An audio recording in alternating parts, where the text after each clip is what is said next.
아멘. 저는 성탄절 설교를 할 때마다 12월 25일은 예수님이 태어나신 날이 아니라는 말로 시작합니다. 오늘은 예수님께서 나신 날이 아닙니다. 왜 이런 말로 시작하냐면 이단들이 성탄절을 가지고 미혹해서 이단 그쪽으로 끌고 가기 때문에 그렇습니다.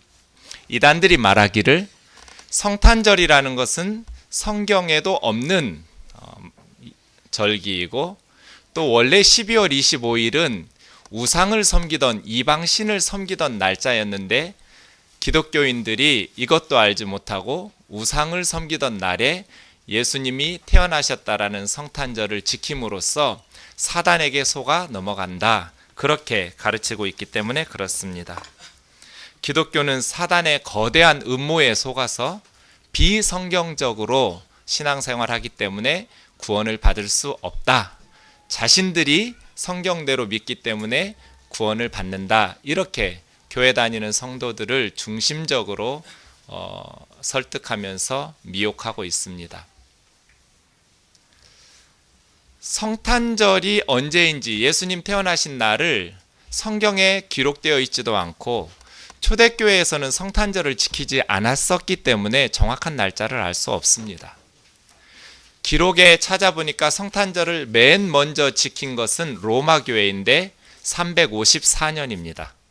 그 후에 콘스탄티노플 교회에서 379년에 드렸고 388년이 되면 안디옥 교회에서 지켰다는 기록들이 남아서 점차 로마 교회에서부터 세계 교회로 성탄절을 지키기 시작한 것입니다.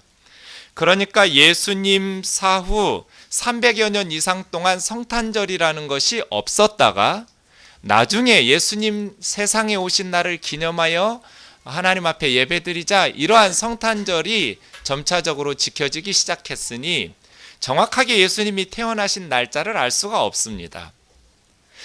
12월 25일이 아닌 것은 분명합니다. 왜냐하면 누가복음 2장 8절에 보면 예수님이 태어나시던 날 밤에 빈들에서 목자들이 양을 치고 있었습니다. 이스라엘은 12월에는 추워서 양을 칠 수가 없거든요.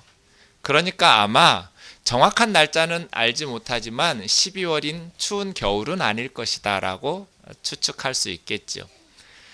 12월 25일을 왜 성탄절로 지켰는지도 정확하게 설명할 수가 없습니다.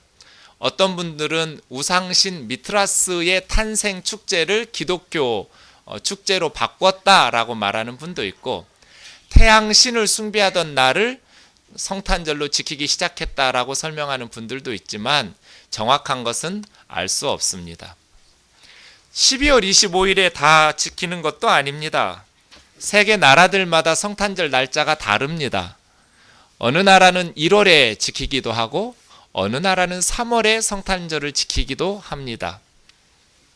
정확하게 예수님이 태어나신 날짜를 알 수 있으면 좋겠지만 알 수 없으니 각 나라마다 그렇게 날짜를 하루 정해놓고 우리를 위해서 세상에 오신 예수님이 태어나신 날을 기념하는 것이지요.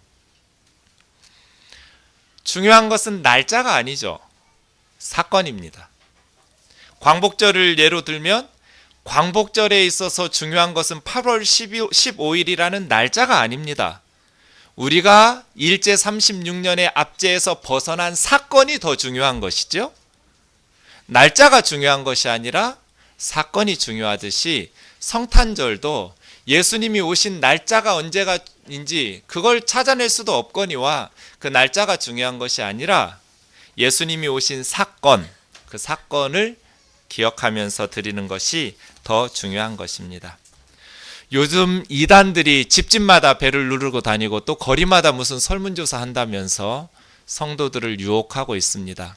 연합예배로 어린아이에서부터 어른들까지 다 모였으니까 제가 이단들이 주로 쓰는 낚시질을 해볼 테니까 여러분들이 성경 지식을 총동원하셔서 대답해내세요. 아시겠죠? 이단들이 제일 먼저 예수 믿는 사람들에게 성경을 들이대면서 너희가 잘못 믿고 있다. 너희 구원받을 수 없다라고 말하는 것이 안식일입니다. 출애굽기 31장 14절 15절에 보시면 하나님께서 안식일을 매우 엄하게 명령하십니다. 너희는 안식일을 지킬지니 이는 너희에게 거룩한 성일이다. 무릇 안식일을 더럽히는 자는 죽여라. 안식일에 일하는 사람은 그 백성 중에서 생명이 끊어질 것이다. 이렇게 하나님께서 말씀하셨습니다.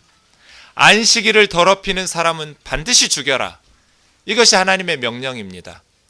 그런데 왜 여러분은 10계명의 제4계명인 안식일을 지키고 있지 않습니까? 왜 안 지켜요, 안식일을? 예? 목사님 지금 안식일 지키고 있잖아요. 여러분이 지키는 일요일이 안식일인 줄 알고 있지만 사실 안식일은 토요일이거든요. 토요일에는 학교도 가고 일도 하면서 안식일에 일하는 사람은 생명이 끊어질 것이라고, 안식일 더럽히는 사람을 죽이라고 명령하신 하나님의 십계명을 왜 범하고 있어요?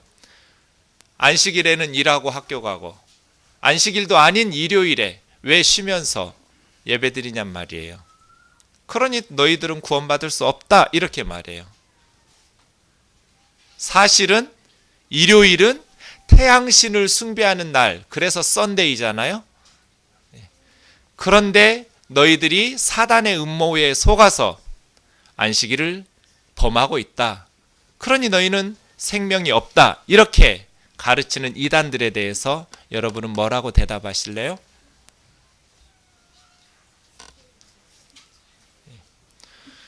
이렇게 말씀드리면 당황해요, 그리스도인들이. 예수님이 정말 12월 25일에 태어난 줄 알고 성탄절 지켰는데 그날도 아니래지.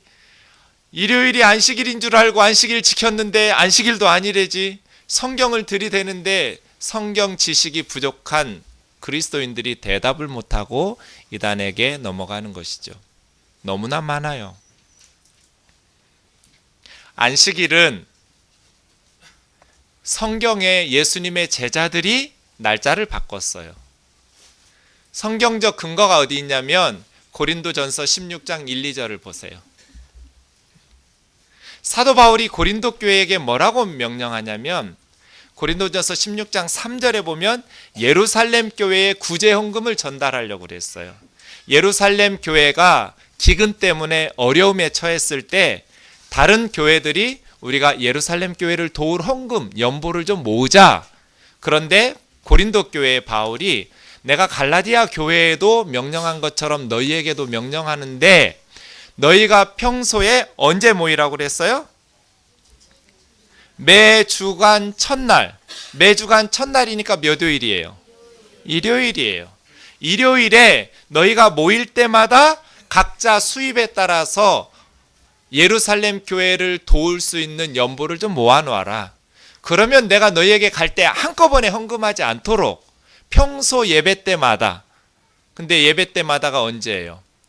일요일이에요. 매주간 첫날, 끝날 토요일, 안식일이 아니라. 그러면 왜 고린도 교회 사람들은 일요일에 모이기 시작했어요? 원래 토요일에 모여서 예배는 드리고 그 다음날 예루살렘 교회에 헌금하고 연보하기 위해서 하루 그 다음날 또 모였겠어요? 아니죠. 예배 드리기를 이미 고린도 교회는 일요일에 예배 드리기 시작한 거예요. 그 다음 사도행전 20장 7절 말씀해 보시면 사도 바울이 그 주간 첫날이니까 일요일이죠.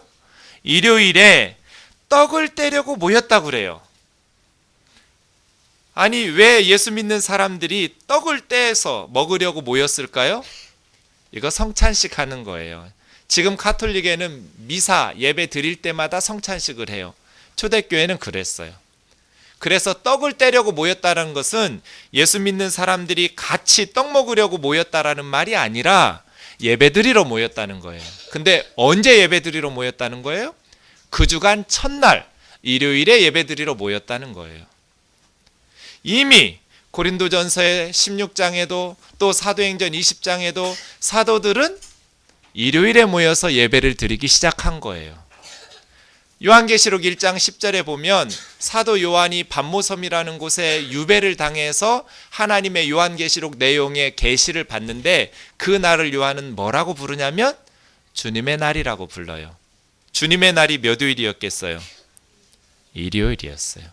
이미 우리처럼 일요일을 주의 날, 주일, 주님의 날이라고 성경에서부터 부르면서 사도들이 토요일의 안식일의 개념을 주일 성수로 그 다음 안식 후 첫날, 그 다음 날로 바꾼 거예요. 왜 바꿨을까요? 안식이라는 것은 편안하게 쉰다라는 거잖아요. 진정한 쉼이 있으려면 죄와 사망의 권세를 깨뜨리고 부활하신 날이 진정한 안식일이기 때문에 예수님이 부활하신 날, 안식일 그 다음 일요일로 부활하신 날을 기념하면서 예배드리기 시작한 거예요. 이것이 안식일에서 바꾼 것인데 훗날 사탄의 음모에 의해서 바꾼 것이 아니라 초대교회에서부터 예수님의 제자들부터 바꾼 거예요. 그러니 이단들의 말은 거짓말이에요. 또 이단들이 말해요. 10계명의 2계명에 보면 무엇이든지 새기지 마라, 만들어서 우상숭배하지 마라라고 명령하셨어요. 그런데 그리스도인들은 왜 예배당 꼭대기에다가 십자가를 만들어서 또 우리는 그렇지 않지만 예배실에 십자가를 걸어놓느냐? 10계명 출애굽기 20장 4절 5절 보세요. 너를 위하여 새긴 우상을 만들지 말고 하늘에 있는 것이나 아래 땅에 있는 것이나 땅 아래 물속에 있는 것에 어떤 모양으로도 만들어내지 말고 그것들을 섬기지도 말고 절하지도 마라. 근데 자세히 보세요. 하나님께서 왜 무엇을 새기거나 만들지 말라고 말씀하셨어요? 그것에 절하고 섬기니까. 하늘에 있는 새의 형상이든지 땅 위에 있는 어떤 동물이나 형상이든지 아니면 물속에 있는 물고기의 형상으로 만들어내서 그것을 하나님이라고 말하면서 섬기지 말란 뜻이에요. 그런데 그리스도인들이 십자가를 하나님이라고, 이게 하나님이라고 말하면서 절하고 섬겨요? 그렇지 않아요. 그러니 이단들이 이 10계명의 2계명을 들어서 교회 다니는 사람들이 십자가를 걸어놓고 믿으니 우상숭배한다라고 말하지만 이것도 거짓말이에요. 또 요즘 우리 동네에 아주 자주 출몰하고 있는 하나님의 교회라는 이단은 고린도전서 11장 4, 5절 말씀들을 가지고 여성들이 예배 드릴 때 머리에 수건을 써야 된다고 말해요. 남자로서 머리에 무엇을 쓰고 기도하거나 예언하는 자는 머리를 욕되게 하는 것이다. 그러니 남자들은 예배 드릴 때, 기도할 때 머리에 무엇을 쓰지 말고 여자들은 머리에 수건이나 너울을 쓰지 않고 예배 드리는 것은 또 이것은 머리를 빡빡 깎아서 민 것이나 다름없는 부끄러운 일이다. 만일 여자가 머리를 가리지 않으려면 깎아라. 여자가 머리를 깎는 것이 부끄러운 일이라면 머리를 가려라. 이렇게 고린도전서에 말씀하셔서 왜 교회 다니는 여자들은 머리에 수건을 쓰지 않고 예배 드리는가? 우리 이단이라고 말 안 하죠, 자기들이. 우리는 머리에 너울을 쓰기 때문에 우리가 성경대로 믿는 것이다고 그렇게 성경을 들이대면서 그리스도인들을 유혹해요. 그러니까 그리스도인들이 한 번도 이런 말씀이 있는 줄도 몰랐다가 성경에 그렇게 써 있는 것을 보니까 그동안 우리가 잘못 믿었구나 라고 생각하면서 이단들에게 넘어가는 거예요. 그런데 사실은요, 남자들은 머리에 뭘 쓰지 마라, 여자들은 머리에 무엇을 써라, 이것은 헬라의 문화예요.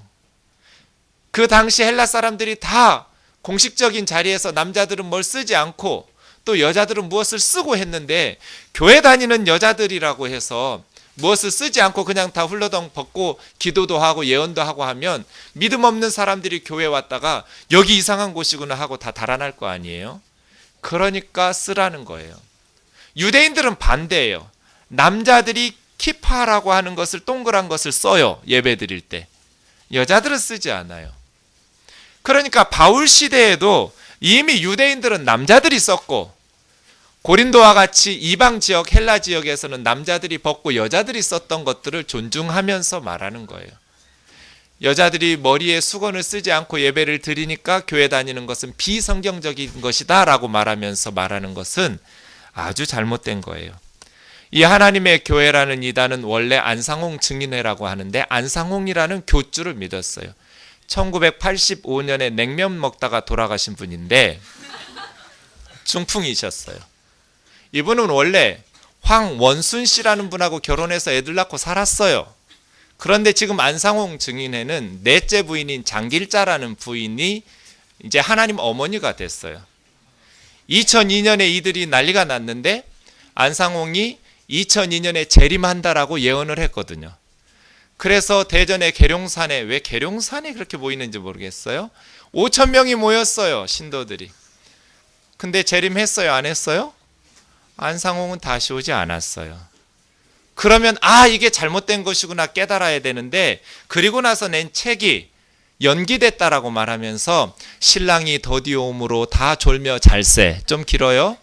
그런 제목의 책을 만들고 연기됐다, 재림이. 그러면서 지금은 하나님 어머니라고 불러요, 장길자를. 근데 이 장길자 여사도 김모 씨하고 결혼해서 애 낳고 살던 아줌마예요. 근데 안상홍 하나님 아버지하고 결혼한 하나님 어머니라고 믿고 있어요. 2002년에 우리나라 월드컵 대표팀이 4강에 올라간 것에 안상홍 하나님의 뜻이 있었다고 말해요. 골을 넣은 선수가 안정환, 유상철, 홍명보, 안상홍이 나와요. 얘들이 쓸데없이 은혜 받고 막 울면서 감격해하면서, 근데 그 안상홍에 빠진 사람이 신도가 10만 명이 넘어요. 우리나라뿐 아니라 해외까지 얘들이 난리예요. 재산 다 팔아다가 바치게 만들고. 그러는데도 그 어리석은 것에 빠져서 성경 들이대니까 교회 다니는 사람들이 잘못 믿고 있다 하면서 가정 파괴되고, 그렇게 엉터리로 믿고 있는데 너무나 많은 사람들이 빠져요. 예수님이 분명히 경고하셨어요. 마태복음 24장 23절에서 27절 보세요. 그때 사람들이 그리스도가 여기 있다 저기 있다 해도 믿지 마라. 가짜 그리스도들이 나타날 거라는 거예요. 내가 그리스도라고 말하는 사람들이 올 거라는 거예요. 거짓 그리스도들과 거짓 선지자들이 할 수만 있으면 너희를 미혹해서 너희를 표적과 기사를 보여서 택하신 자들을 미혹할 거다.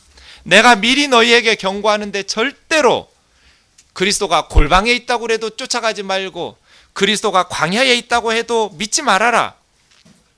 내가 다시 재림하고 올 때는 번개처럼 올 거다. 하늘에 번개가 치면 동쪽에서부터 서쪽까지 모두 다 번쩍여서 번개 친 것을 모든 사람들이 알 수 있는 것처럼, 부산에서 조그맣게 재림하는 게 아니고 서울에서 살짝 재림 예수가 오시는 게 아니라 번개처럼 온 세상 사람들이 예수님 다시 오신 것을 알 수 있도록 오실 테니까, 그리스도가 여기 있다 저기 있다 골방에 있다 광야에 있다 하는 말을 해도 너희는 미혹당해서 거기에 빠지지 마라. 예수님이 경고하셨잖아요. 여러분, 하나님의 말씀을 제대로 열심히 성경 공부해서 이단에 빠지지 않기를 바랍니다. 그 이단들이 우리를 미혹하는 것 중에 하나가 성탄절이기에 연합예배를 통해서 말씀드립니다. 우리는 이단에 빠진 형제 자매들을 위해서 간절히 기도하고 그들이 다시 이단할 수 있도록, 이단에서 돌아올 수 있도록 우리가 전도하고 성경의 바른 지식으로 가르쳐야겠습니다. 이제 성탄절에 대한 말씀을 묵상해 보겠습니다. 오늘 본문 다시 한번 같이 읽어보지요. 골로새서 1장 13절과 14절입니다. 이 말씀에 성탄절의 의미가 있습니다. 시작.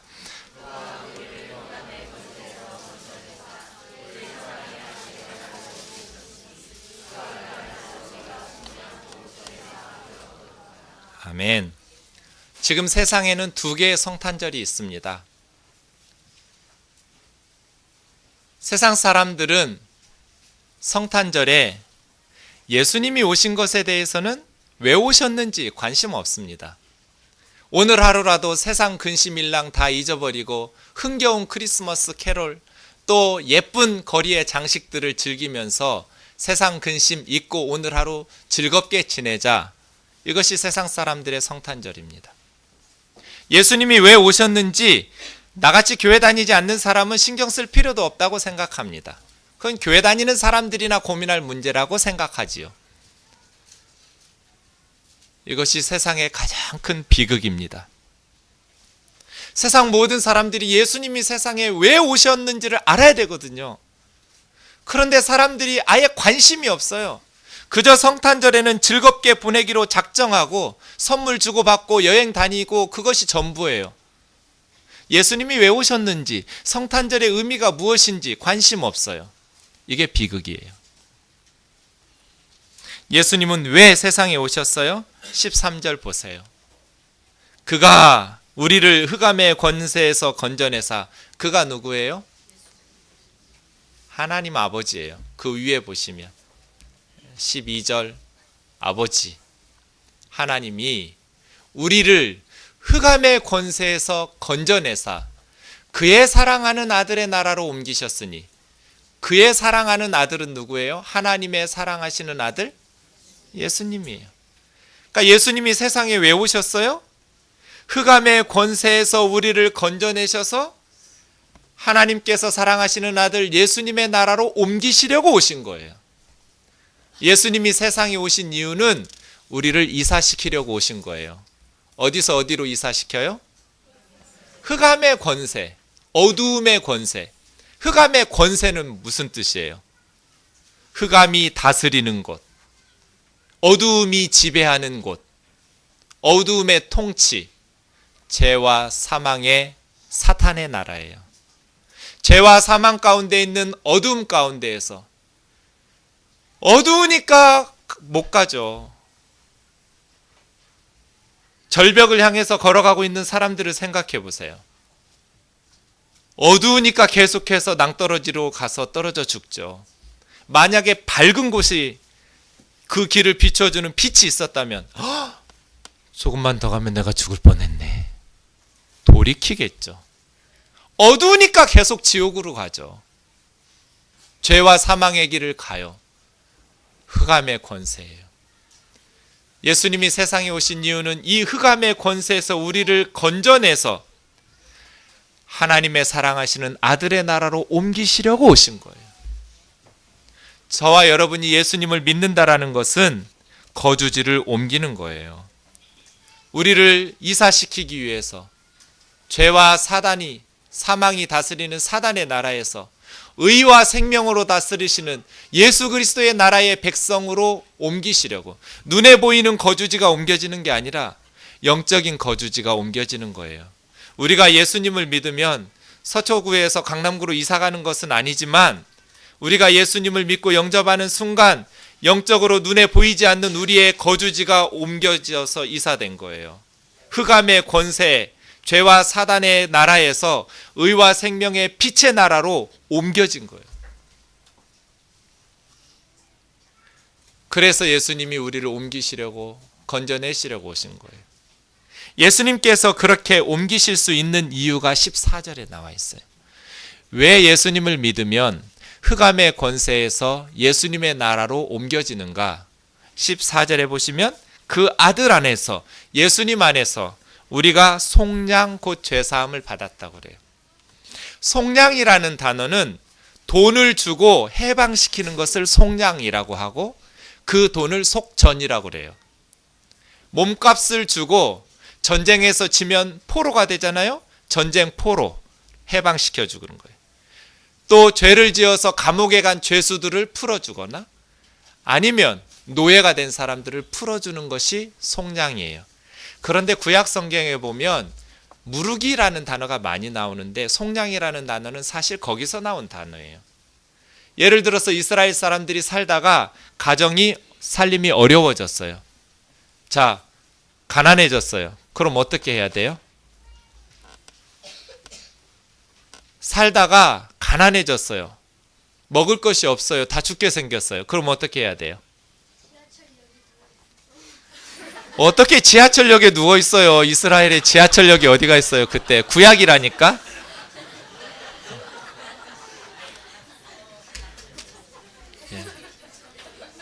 길거리에 누워서 구걸해요. 그것도 하루 이틀이죠. 온 식구가 그걸로 살 수 없으면 어떻게 할까요? 예? 가정 모두 지하철에 누워 있어. 그 예상 질문 대답이 아니었는데. 네. 가난해지면 땅을 팔겠죠. 그죠? 땅을 팔고 돈을 빌리거나 양식을 구해서 먹겠죠. 그리고 더 가난해지면 어떻게 해요? 땅도 다 팔았는데도 돈이 없어요. 집을 팔아요. 집도 팔고 또요. 그 다음에는 가정을 팔아요. 가정을 판다는 게 뭐예요? 필요 없는 물건을 예, 물건 다 팔고요. 이 가정을 팔아요. 예, 가족이 노예로 가겠죠. 땅도 팔고 집도 팔고 가족이 노예로 팔리고 그러겠죠? 남의 종이 됐을 거예요. 그럼 이 식구들이 이제 열심히 돈을 모았어요. 자, 이제 돈을 모아서 부자가 됐어요. 그럼 뭐 해야 돼요? 팔았던 집부터 사는 게 아니라 팔았던 자녀나 아버지나 어머니 종살이하고 있는 사람을 다시 사야죠. 이걸 무른다고 그래요. 무른다. 여러분 친구들하고 뭐 주고 받았는데 다시 물러, 그 단어예요. 속량. 무른다는 것은 다시 사온다는 뜻이에요. 이게 속량이에요. 또 돈을 더 열심히 모으면 땅도 다시 사오고. 예수님께서 세상에 왜 오셨느냐면 우리를 다시 사기 위해서, 속량하시기 위해서 오신 거예요. 원래 우리는 하나님의 것이었거든요. 왜요? 왜 우리가 하나님 것이었어요? 하나님이 만드셨으니까 하나님의 것이에요. 세상 사람들은 하나님께서 만드셨기 때문에 다 하나님의 것이었어요. 그런데 우리가 죄에 팔려서 죄와 사망의 권세, 어둠의 권세에 팔린 거예요.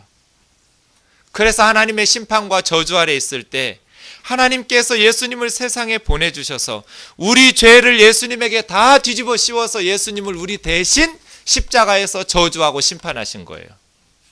예수님이 십자가에 왜 죽으시냐? 우리가 하나님의 저주를 받아야 될 죄인이기 때문이에요. 우리가 죄와 사망의 권세 아래서, 어둠의 권세 아래서 눌려 있었기 때문이에요.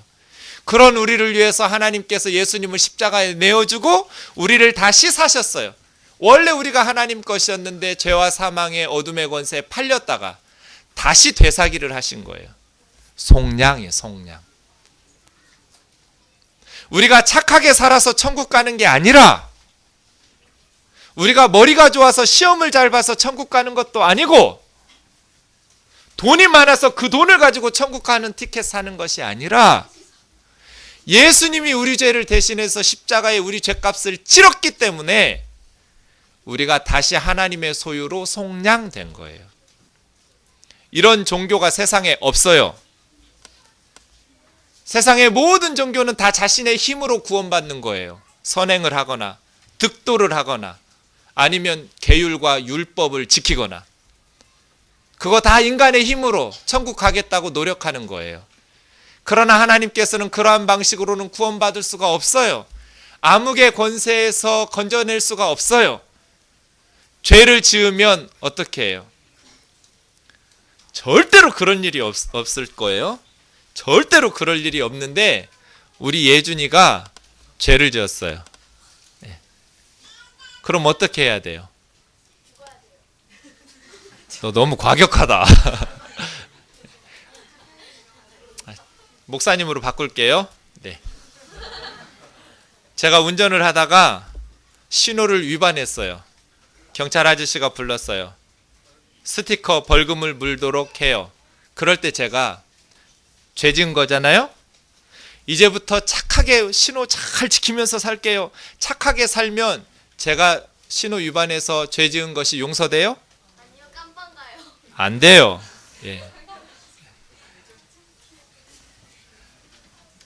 너 아주 큰 인물 되겠구나. 근데 죄를 지으면 벌금을 내든지 깜빵에 가든지 벌을 받아야 돼요. 세상 사람들은 착하게 살아서 지었던 죄를 없애겠다고 그래요. 율법을 지켜서 지었던 죄를 없애겠다고 그래요. 그걸로 죄를 없애는 게 아니에요. 죄는 벌을 받아야 없어져요. 하나님 앞에서도 마찬가지예요. 내가 착하게 산 것이 죄 지은 것보다 더 많으면 천국 가는 게 아니에요. 죄는 벌을 받아야 없어져요. 그런데 예수님이 우리 죄를 위해서 다시 십자가에서 벌거벗고 죽었어요. 그래서 우리를 다시 사신 거예요. 속량 곧 죄사함, 원문에 보면 죄들을 사했다고 복수형으로 되어 있어요. 예수님이 우리 죄들을 다 용서했어요. 예수님이 십자가에 죽으셔서 우리 죄가 다 지워져 버렸어요. 하나님과 우리 사이를 막고 있었던 장벽이 허물어져 버렸어요. 그래서 우리가 흑암의 권세에서 빛의 나라로, 하나님이 사랑하시는 아들의 나라 백성으로 옮긴 거예요. 이 일을 위해서 예수님이 오셨어요. 성탄절은 우리를 흑암의 권세, 죄와 사망의 저주에서 건져내셔서 빛의 나라, 하나님이 사랑하시는 예수님의 나라 백성으로 옮기시려고 예수님이 우리를 위해서 속량하시고 죄사함을 위해서 십자가에 죽으시려고 오신 거예요. 그러니까 성탄절은 기쁜 날이 아니에요. 우리 죄 때문에 예수님께서 하나님의 영광을 버리셔야만 했던 슬픈 날이에요. 우리 죄 때문에 벌거벗고 십자가에서 죽으셔야만 했던 그 일을 위해서 오신 가슴 아픈 날이에요. 그러니 즐겁고 흥겨운 캐럴을 부르면서 선물 주고받고 끝낼 날이 아니에요. 그건 세상의 성탄절이에요. 우리 그리스도인들의 성탄절은 우리를 속량하시기 위해서 십자가에 달리기 위하여 오신 그 길을 통해서만 우리를 흑암의 권세에서 하나님께서 사랑하시는 아들의 나라로 옮기실 수 있기 때문에 그 일을 위해서 오신 예수님의 생일을 축하하는 날이에요. 성탄 묵상 영화를 소개해 드릴게요. 비디오샵에 가시든지 어디를 가시든지 라이언 일병 구하기라는 영화를 보세요. 아마 대부분 보셨을 것 같아요. 오늘 성탄절 묵상 영화로 딱이에요. 그 영화에 보면 2차 대전에 라이언의 형제 4명이 미국 군인이 전쟁에 참전했는데 세 형들이 다 전사했어요. 그리고 막둥이 그 막내 동생 하나가 살아남았는데 그 막내 라이언 일병도 지금 낙하산이 잘못 떨어져서 독일 군들이 점령하고 있는 곳에 떨어져 있는 거예요. 그래서 특수부대 한 부대가 그 라이언 일병을 구해서 어머니에게 돌려보내기 위해서 투입되는데 거의 다 죽어요. 그리고 나서 라이언 일병이 구사일생으로 살아나요. 라이언 일병이 할아버지가 돼서 그 밀러데이 무덤 앞에서 고백해요. 나를 위해서 이렇게 많은 사람이 죽었는데 나는 이 사람들의 죽음에 부끄럽지 않게 살았는가? 선하게 착하게 살라고 노력했는데 내가 과연 그렇게 살았는가 돌아보니 그런 질문을 던져요. 그랬더니 그 옆에 있던 아내가 당신은 정말 그분들의 희생에 부끄럽지 않게 살았노라고 대답해 주어요. 성탄절을 생각할 때마다 값지게 살아야겠다. 그런 다짐이 돼요. 예수님께서 우리를 살리시기 위해서 죽으러 오셨고 예수님께서 우리를 살려내시기 위해서 죽으셨는데 하루도 대충대충 살아서는 안 되겠다. 예수님이 나를 위해서 죽으시러 오셨는데 예수님은 나를 살리려고 십자가에 벌거벗고 올라 죽으셨는데 내가 예수님의 희생을 부끄럽지 않게 살아야겠다. 성실하게 착하게 살아야겠다. 하나님 말씀에 순종하면서 살아야겠다. 다짐이 되어요. 앞에 앉아있는 우리 형제 자매들 하루도 대충대충 살면 안 돼요. 왜냐하면 여러분을 살리기 위해서 예수님이 죽으셨기 때문이에요. 열심히 공부해야 돼요. 아시겠어요? 왜 갑자기 그 기세 등등하던 다 사라지고. 열심히 실력을 길러야 돼요. 공부 못하는 애들이 저 공부 못해요, 그건 겸손이 아니에요. 그 사실이지. 열심히 공부 잘하는 애들이 공부 별거 아니에요 그렇게 말하는 것은 겸손일 수 있어요. 공부가 아니어도 괜찮아요. 하나님께서 여러분에게 주신 재능과 달란트가 있잖아요. 그것으로 열심히 실력을 길러야 돼요. 그래서 예수님을 모르는 사람들에게 복음을 전하는 선교사가 되고 그 선교사님들을 후원하는 그러한 후원자들이 되고, 이 세상에서 굶어 죽는 사람이 2.5초에 한 명씩 굶어 죽어요. 먹을 것이 없어서. 공부 열심히 하라는 것은, 실력을 기르라는 것은 여러분 잘 먹고 잘 살라는 것이 아니라 우리가 예수님의 피로 다시 값지게 인생을 살아야 되는데, 다시 살아났는데, 학생은 학생의 입장에서, 직장인들은 직장인의 입장에서 열심히 살아서 예수님의 사랑을 나누면서 살아야 돼요. 예수님의 생명을 나누기 위해서 노력하는 그러한 사람으로 살기 위해서 우리는 하루도 대충대충 살아서는 안 돼요. 힘들고 어렵다고 생명을 포기해서도 안 돼요. 한 사람도 대충대충 허투루 살지 말고, 예수님이 생명을 바쳐서 우리를 살려낸 생명인데 다시 용기를 내어서 주어진 삶의 환경에서 최선을 다해서 주님 위해서 살아갈 수 있는 저와 여러분 되시기를 주의 이름으로 축원합니다. 우리 뜨인돌 찬양 72번 찬양하고 묵상 기도하겠습니다. 하나님의 사랑 주님의 눈물 온 세상 임하여 잃어버린 영혼 찾아오신 주님, 지금도 우리를 사랑해.